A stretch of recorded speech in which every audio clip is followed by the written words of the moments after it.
নমস্কার বন্ধুরা, কবিগুরু রবীন্দ্রনাথ ঠাকুরের জীবনস্মৃতি গ্রন্থ থেকে স্মৃতিচিত্র সাহিত্যের সঙ্গী অংশটি আমি আজকে পাঠ করছি। আপনাদের যদি ভালো লাগে আমার চ্যানেলটি সাবস্ক্রাইব করে আমাকে উপকৃত করবেন। সাহিত্যের সঙ্গী। হিমালয় হইতে ফিরিয়া আসার পর স্বাধীনতার মাত্রা কেবলই বাড়িয়া চলিল। চাকরদের শাসন গেল, স্কুলের বন্ধন নানা চেষ্টায় ছেদন করিলাম। বাড়িতেও শিক্ষকদিগকে আমল দিলাম না। আমাদের পূর্ব শিক্ষক জ্ঞানবাবু আমাকে কিছু কুমার সম্ভব, কিছু আর দু একটা জিনিস এলোমেলোভাবে পড়াইয়া ওকালতি করিতে গেলেন। তাহার পর শিক্ষক আসিলেন ব্রজবাবু। তিনি আমাকে প্রথম দিন গোল্ডস্মিথের ভিকার অফ ওয়েকফিল্ডের হইতে তর্জমা করিতে দিলেন। সেটা আমার মন্দ লাগিল না। তাহার পরে শিক্ষার আয়োজন আরও অনেকটা ব্যাপক দেখিয়া তাহার পক্ষে আমি সম্পূর্ণ দুরধিগম্য হইয়া উঠিলাম। বাড়ির লোকেরা আমার হাল ছাড়িয়া দিলেন। কোনোদিন আমার কিছু হইবে এমন আশা না আমার না আর কাহারও মনে রহিল। কাজেই কোনো কিছুর ভরসা না রাখিয়া আপন মনে কেবল কবিতার খাতা ভরাইতে লাগিলাম। সে লেখাও তেমনি।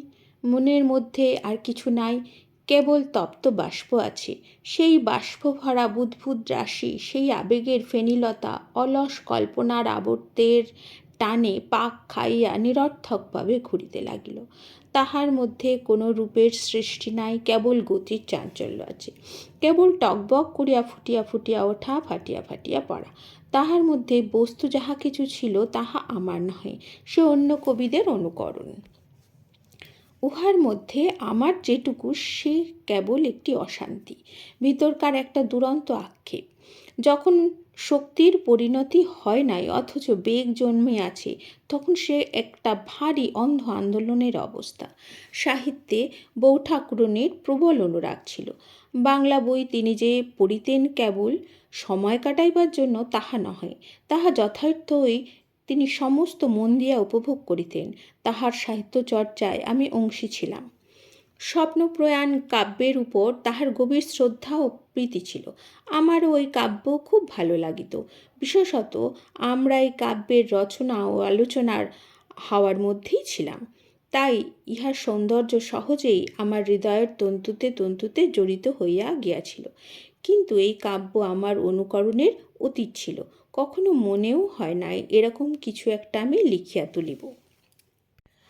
স্বপ্নপ্রয়াণ যেন একটা রূপকের অপরূপ রাজপ্রাসাদ। তাহার কত রকমের কক্ষ, গবাক্ষ, চিত্র, মূর্তি ও কারুনৈপুণ্য। তাহার মহলগুলিও বিচিত্র। তাহার চারিদিকে বাগানবাড়িতে কত ক্রীড়া শৈলী, কত ফোয়ারা, কত নিকুঞ্জ, কত লতাবিতান। ইহার মধ্যে কেবল ভাবের প্রাচুর্য নহে, রচনার বিপুল বৈচিত্র্যতা নহে, সেই যে একটা বড় জিনিসকে তাহার মধ্যে নানা কলেবরে সম্পূর্ণ করিয়া গড়িয়া তুলিবার শক্তি, সেটি তো সহজ নহে। ইহা যে আমি চেষ্টা করিলে পারি এমন কথা আমার কল্পনাতেও উদয় হয় নাই। সেই সময় বিহারীলাল চক্রবর্তীর শারদামঙ্গল সঙ্গীত আর্যদর্শন পত্রে বাহির হইতে আরম্ভ করিয়াছিল। বৌঠাকুরানী এই কাব্যের মাধুর্য অত্যন্ত মুগ্ধ ছিলেন। ইহার অনেকটা অংশই তাহার কণ্ঠস্থ ছিল। কবিকে তিনি মাঝে মাঝে নিমন্ত্রণ করিয়া আনাইয়া খাওয়াইতেন এবং নিজ হাতে রচনা করিয়া তাহাকে একখানি আসন দিয়াছিলেন। এই সূত্রে কবির সঙ্গে আমার বেশ একটু পরিচয় হইয়া গেল। তিনি আমাকে যথেষ্ট স্নেহ করিতেন। দিনে দুপুরে যখন তখন তাহার বাড়িতে গিয়া উপস্থিত হইতাম। তাহার দেহও যেমন বিপুল, তাহার হৃদয়খানিও তেমনি প্রশস্ত। তাহার মনের চারিদিক ঘেরিয়া কবিত্বের একটি রশ্মিমণ্ডল তাহার সঙ্গে সঙ্গেই ফিরিত। তাহা যেন কবিতাময় একটি সূক্ষ্ম শরীর ছিল। তাহাই তাহার যথার্থ স্বরূপ। তাহার মধ্যে পরিপূর্ণ একটি কবির আনন্দ ছিল। যখনই তাহার কাছে গিয়াছি সেই আনন্দের হাওয়া খাইয়া আসিয়াছি। তাহার তেতলার নিভৃত ছোট ঘরটিতে পঙ্খের কাজ করা মেঝের উপর হইয়া গুনগুন আবৃত্তি করিতে করিতে মধ্যাহ্নে তিনি কবিতা লিখিতেছেন। এমন অবস্থায় অনেকদিন তাহার ঘরে গিয়াছি। আমি বালক হইলেও এমন একটা উদার হৃদ্রতার সঙ্গে তিনি আমাকে আহ্বান করিয়া লইতেন যে মনে লেশমাত্র সংকোচ থাকিত না। তাহার পরে ভাবে ভোর হইয়া কবিতা শুনাইতেন, গানও গাহিতেন।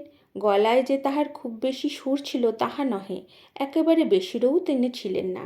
যে সুরটা গাহিতেন তাহার একটা আন্দাজ পাওয়া যাইত। গম্ভীর গদগদ কণ্ঠে চোখ বুঝিয়া গান গাহিতেন। সুরে যাহা পৌঁছাইত না ভাবে তাহা ভাবিয়া তুলিতেন। তাহার কণ্ঠের সেই গানগুলো এখনো মনে পড়ে। বালা খেলা করে চাঁদের কিরণে, কে রে বালা কিরণময়ী ব্রহ্মরন্ধ্রে বিহরে। তাহার গানের সুর বসাইয়া আমিও তাহাকে কখনো কখনো শুনাইতে যাইতাম। কালিদাস ও বাল্মীকির কবিত্বে তিনি মুগ্ধ ছিলেন। মনে আছে, একদিন তিনি আমার কাছে কুমার সম্ভবের প্রথম শ্লোকটি খুব গলা ছাড়িয়া আবৃত্তি করিয়া বলিয়াছিলেন, ইহার পরে পরে যে এতগুলো দীর্ঘ আ স্বরের প্রয়োগ হইয়াছে তাহা আকস্মিক নহে। হিমালয়ের উদার মহিমাকে এই আ স্বরের দ্বারা বিস্ফোরিত করিয়া দেখাইবার জন্যই দেবাত্মা হইতে আরম্ভ করিয়া নাগাধিরাজ পর্যন্ত কবি এতগুলো আকারের সমাবেশ করিয়াছেন। বিহারীবাবুর মতো কাব্য লিখিব, আমার মনের আকাঙ্ক্ষাটা তখন ওই পর্যন্ত দৌড়ইত।